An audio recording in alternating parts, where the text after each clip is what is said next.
Italian Wine Podcast. Chin Chin with Italian wine people.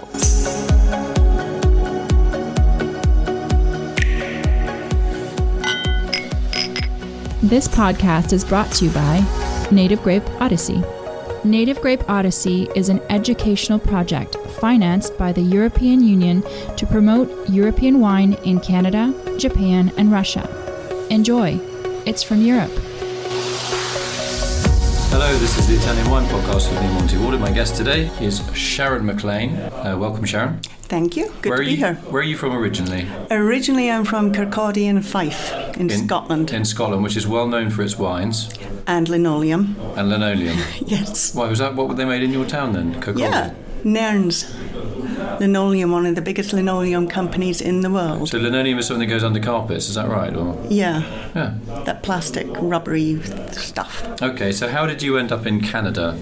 Well, That's where you live, right? Whereabouts do you live in Canada exactly? Vancouver Island, Victoria. Mm-hmm. Okay. And I've been there for about 25 years. How did you get there?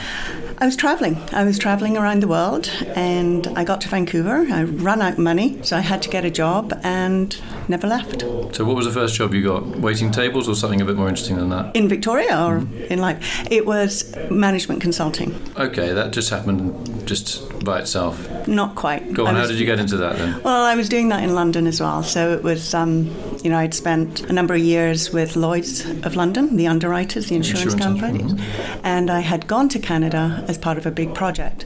And then I went back to London and I wanted to travel. And so I got into management consulting and left. So you're a bit of a free spirit then? Sometimes. Yeah? Yeah. And you're happy in Canada? I love it. Absolutely love it. Great. Okay, so your wine company is called? Cru Consultancy. Cru Consultancy. So what does that mean and what do you do? Well, it's my partner and I, Trevering. We do consulting to local companies, to local restaurants. We do cellar curation and we do a lot of education as well. Right, okay. So is this just on Vancouver Island? No, we do courses in Victoria but also in Vancouver, and we are now delivering them in Edmonton and Calgary too. So those are some of Canada's major cities, right? Yeah. Who are your clients or your tasting, your wine students, if you like? Are they professionals or? Yes. Only professionals? No. It's everybody, right? It's the general public. So you're desperate. Anybody that turns up.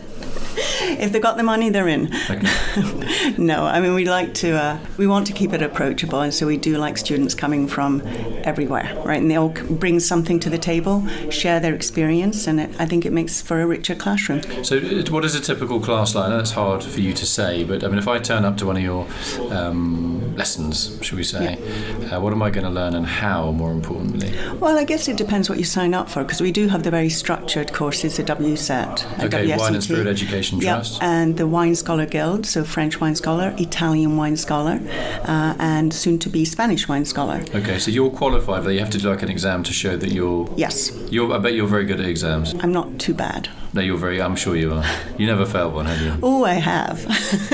It's called the MW. Oh, the Master of Wine. Well, that's okay. That's a whole bit different one. Did you pass your driving test first time? Nope, second time. Yeah, I'm not surprised. I've heard stories about you. Okay, so in the Italian wine course, if I turn up and I literally know nothing about wine and I want to really get the basics firmly in my head, how many courses would I have to come to and how would it be structured, the course that I'd follow?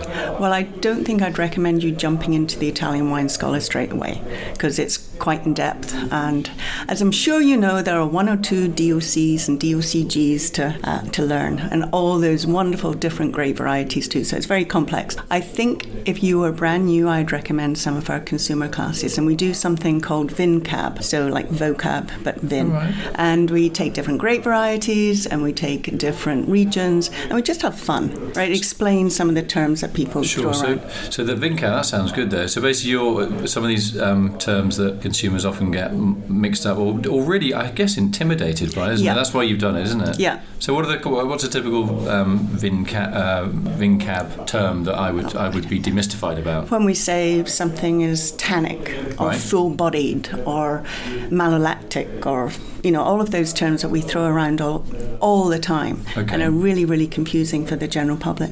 Okay. So just demystifying our language. So I'm going to throw in acylated anthocyanins. Wow. We don't normally do that in level 1. So, and what's the demographic of people that are coming to you for, say, just say the basic course? Those tend to be, because we teach them through a local wine store called Vessel. So in British Columbia we have the monopoly, but we also have a number of private stores too. So Cru Consultancy is partnering with Vessel Liquor Store, and we have a classroom upstairs, and it's typically the customers. So we get, people that are 18, 19, 20, and we get retirees too. So it's the whole gamut. Okay, so you do a little tasting. Yeah. So I guess when you talk about the venue is important because of the monopoly system. So I guess you have to have permits that even if people are spitting out, I guess how does that bureaucracy work? Oh God, I know it's boring, but it's interesting for me because it's just like we think we just hold a wine tasting, but you can't do that, can you? No, there's special occasion licenses that you have to get. Now we're lucky because it is an special extension. Occasion license sounds a little bit like a marriage, I know. Special occasion. It is, but we're lucky because these are educational courses. We don't have to go through that. So we're actually in discussions with the liquor board and the officers that come to make sure that we're licensed properly. So, but you do have to have a license, but you are obviously stressing to them that this isn't a drinking. Correct. There are spittoons and people must spit. Yes. Okay. Do you have anybody that does drink the wine surreptitiously? I know it must be difficult. I mean, yes. If somebody's horizontal after the first 3 wines, you cut them off. You can smell a rat. Yeah. I mean, some people do. But. And is it obviously people are coming to learn about wine, but is there a social aspect that you've got lonely hearts turning up to meet their ideal partner? Oh, we haven't seen that. Oh, you got to say yes. Oh, sorry, yes. It's aspirational, We're working up to it. Yeah, okay. No, I mean, we do social things too. So we do a lot of food and wine pairing. Sure. Partnering with some local cheese companies and doing, pairings which are much more interactive and fun. Do you get hired as a sort of entertainment? I know you've got your little venue and all the rest yes. of it. So, someone phones up, we're having a stag party, whatever it is, and we're going to get you. Okay, I know you. I couldn't think. All right, I mean, what I think of. Yes. Not a tea party, a cake. I don't know, whatever. Somebody's birthday. Oh, there you go. 50th Okay. party. And you get turned up, and is it just you presenting, or you got one of your colleagues with you? I usually get somebody else to do those. Why? Because it's really difficult if people are there to have fun, right. And they are drinking. So you're saying you're not fun? No, well, you've been quite fun so far. Quite. But I've got to watch them get drunk, and they're really not interested in.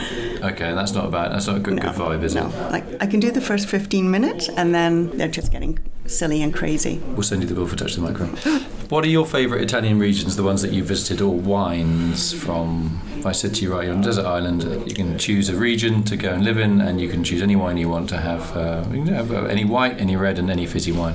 What would you choose? I would choose different regions. Sorry, can I go to one place and choose wines from other places? Yeah. Then I would go to Sicily, right?